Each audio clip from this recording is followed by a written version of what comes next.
How's it going, guys? My name is Zach with the Movie Castle, and today we're going to be taking a look at Marvel's Alien, issue number 2, or rather, season 2, issue number 2. Yeah, they reset their numbering system after issue number 12, but this is issue 2 of the Icarus plot arc, and overall, we're getting down into the swing of it. This episode is primarily that classic Alien trope of going through and looking through a deserted town and trying to see all the different stuff that went wrong. I mean, looking through a deserted, futuristic place, it's classic Alien stuff and you gotta love it. That being said, you know, outside of the fact that they're androids, it is playing out like a relatively standard Alien story. And don't get me wrong, I like standard Alien stories. I'm a huge fan of Alien, so that's okay. But when you do get to see the differences because they are synthetics, I do think that's interesting. We do get some fun, more Aliens-style action towards the end when they do finally face off against these things, and you get to see just how much tougher they are, not just synthetics, but specifically military synthetics, and it is, you know, a cool action sequence, and I am kind of wondering how they're going to continue to top it, because yeah, the aliens are cool, but these things mow through so many of them. I'm thinking we're going to have some bigger reveal, maybe several alphas, or maybe an even bigger, tougher alien. It is something like that. I think something has to show up to be a challenge, so I am wondering about that. Also, there's a pretty big rule with aliens and synthetics, and it gets broken, and the thing is, they say, hey, aren't aliens supposed to be like this in regards to synthetics? And one of them just makes a joke about it, and I'm hoping we get a defined answer, because if it's just laughed off and never explained, that would really bug me, but we still have 4 more issues, and I am hoping there is an interesting explanation for this. So yeah, it's sort of, for the most part, standard Alien fare. Then you get to the action scenes, and those are bigger and over the top, which is different for this run, and we haven't really seen too much of it. I'm just hoping that there's still something big and scary with them, and that, you know, even though this is big action-heavy stuff, I am hoping for something bigger, and there is, you know, kind of interesting things from their point of view. In this comic, they say, hey, let's not be audible to draw attention. So they start to communicate with each other wirelessly. Like, they're not opening their mouths and talking. They're essentially doing a android version of telepathy, but it's just, you know, it's like a phone call, right? I thought that was interesting. At one point, when they see the aliens, they're like, I don't know about you, you're just another organic life form. So I thought that was interesting too. So when we see the fact that they are synthetics, that's where it takes it in a new and interesting way. Outside of that, though, it is a lot of stuff that we've seen before, and I'm just hoping that the new element, as we go into further issues, is played off really well. It's a good standard start, but I am hoping for that twist to come in and make this plot arc really unique, and I'm sure it is coming, and I won't spoil the ending, but there is a pretty interesting revelation right near the end there that really does have me a lot more hooked than I was earlier. Like, those last few pages, something happened, and I'm like, okay, something is up here, not quite sure what's going on, but I am really interested. So that being said, the book is good. Not great so far, but I think it will be great. I think there is something just around the corner for this series. Overall, still definitely worth reading, but it is a case of I'm really thinking that next issue is probably where it's going to get really good, and here's hoping for that. But anyway, without further ado, I'm gonna go ahead and switch to the close-up camera and show you guys this book in a little bit more detail. I'm not gonna be doing any major spoilers, but I do want to show you guys the art, talk a little bit about the story, but I will be avoiding the end bits, so that cool twist I talked about, not gonna spoil that for you. Anyway, without further ado, let's go to the close-up camera. Alright, here we are inside the castle taking a closer look at Marvel's Alien, issue number 2. And let's go ahead and bring this closer to the camera and show you guys the cover. Now I do want to point out, up here it mentions variant edition, so yeah, this is a variant cover. Basically, when I got to the comic book shop, all the A covers had sold out. I'm not the biggest variant cover guy, but, you know, I don't mind having them. I usually just go for the A's because that's what's standard. But having this and another variant, I picked this one. I thought it was pretty cool. We get this green glowing alien egg casting light up to her. The red from above, really good contrast, and the alien's kind of leaning over her shoulder like it wants to whisper something to her. I just thought this was a good cover, so I picked this one. But something kind of interesting, if you guys don't know this, how to tell variant covers outside of big labels like that. If we look over here, $3.99 US and then the barcode, this number is how you know. So these first 3 digits, 002, that means issue number 2. This next digit here, a 2, means that this is cover number 2. If I had gotten the main cover, that would have said a 1, but this is cover 2, and this way you can track what variant cover you got.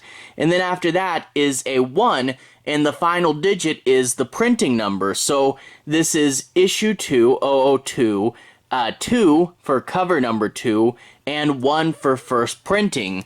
I always thought that was cool. I don't remember who told me that, but once I learned it, I thought, oh wow, this is a really fun and easy way to figure out what you're getting when you pick up a comic. I thought that was really fun. But anyway, let's go ahead and crack it open. And while there is a cold opening, let's just take a look at that credit page first. Again, Season 2, they're going with red instead of green for these lights coming up behind them. Icarus Part 2 of 6. Phillip Kennedy Johnson once again is the writer, and Julius Ohta has taken over for the art. And up top, Alien, Aliens, Chapter 1, Chapter 2, and then previously on Season 2, Chapter 1. And I do wish, this is a good refresher because I had forgotten a whole lot of it. I mean, not a whole lot, but I had forgotten a bit.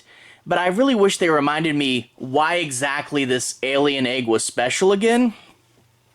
I don't know. I know they need it because that planet and they don't have a food source or something. I just forget how an alien egg would help, and I really wish that was in the previously on.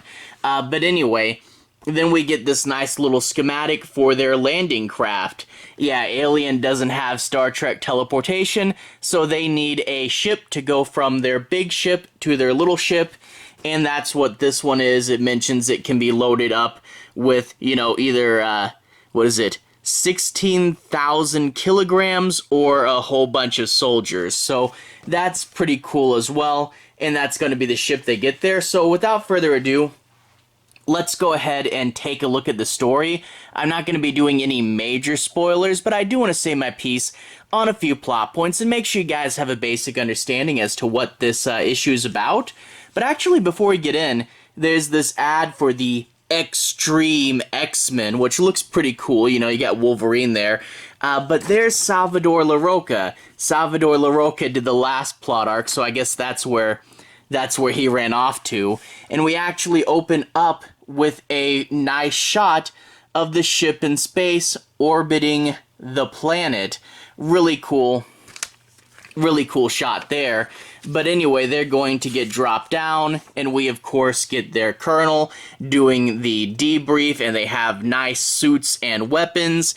And he says if you can't get back to the ship, there's a little pager thing, and if you push it, we'll come get you. And then he also says try to avoid meddling with the organism if you can, and let's hope there's nothing down there but bones. Like, he's like, even if there's no egg, I'd rather there be nothing on the planet at all. And there you can see the ship coming out of the bay. That's the one from the credits, and it's going down to the planet. Now, at the planet, the androids will talk a little bit, and we get a better sense of their personalities. I really want to get to know these androids a little better, and, we're starting to see their personalities develop and become unique. There's that ship flying through a storm and landing. They say the building was unstable, so they don't want to land too terribly close to it. And we do get, as they talk about how, because they're androids, they might live long enough to see the fall of all organic life, and they might just be out there by themselves. But we also get them talking about some weird stuff like, hey, the architecture here reminds me a lot of post-war Paris. But they eventually find where the old track led, and that's going to lead them to the building that they're looking for. And we get, like I hinted at earlier, where they're starting to talk but not actually speak. See these little jaggedy lines? That denotes that they're talking over a radio. So it's kind of fun that, androids can essentially be telepathic. And also we note their eyes are glowing, kind of like built-in flashlights. And here's them. They zip line down there, and we can only see their eyes when they land. So they're going to explore. However, the first monkey wrench is going to be they get to the alien egg and the container is broken and they have to go and find a different egg. They at first want to just give up, but this is talking about the future of freedom for all synthetic lives, so they have to figure something out. They explore the lab briefly, and this android has files about bug life. However, the bugs inside the jars don't match what it says they are. So Wayland's been up to some genetic modifying. So I'm thinking these are little xenomorph bugs. She taps on the glass, and something starts to echo the tapping, and they're off to investigate. And I think that's where I'll leave you guys for now. Let's just say fun action sequence and then a twist that comes afterwards. Overall, a pretty fun issue. It's standard alien fare, but there's a reason why we love it. And things like, those little alien bugs, what else kind of crazy stuff are they messing with? Like I said, you really are going to have to throw out a good challenge for these androids. So I'm thinking Wayland may have made a big messed up creature. I haven't seen it in the issue yet. I'm not spoiling anything, but that's just what I'm thinking might happen. And also, yeah, when we do get to see the androids go up against some aliens, some pretty fun, crazy stuff. Yeah, they are a little overpowered, but there is a bunch of aliens, and we do get some cool scenes of the androids just mashing aliens up, and that's always fun, especially if you're more on the aliens side instead of alien, and you like to see crazy, crazy messed up carnage. That is in here. So yeah, standard but fun, and when they push the android angle, I think that's really where it starts to change and become better and more interesting. So I am hoping that more happens, and like I said, where this puts us at the end, I think that something big and crazy is going to happen. So fingers crossed that I think issue 3, this book is going to go nuts, and I really can't wait for that. Overall, pretty good, but you can tell, this is the beginning. It's better than the first issue, which the first issue of this plot, it was a little bit slow, but things are heating up now, and I'm really hoping for that uniqueness to shine in. So overall, pretty good. Anyway, to everyone who's watched so far, thank you for watching. To everyone who's liked and subscribed, thank you. You really are helping the channel out. I'll leave a relevant playlist on the bottom. This should be my Marvel's Alien playlist. If you want to see me talk about the other issues, I've talked about all the past issues, plus the Aliens Aftermath one-shot, and the annual that just came out a little bit ago. Anyway, have a good day. I'll see you guys again very, very soon. Relevant playlist on the bottom. Have a good day now.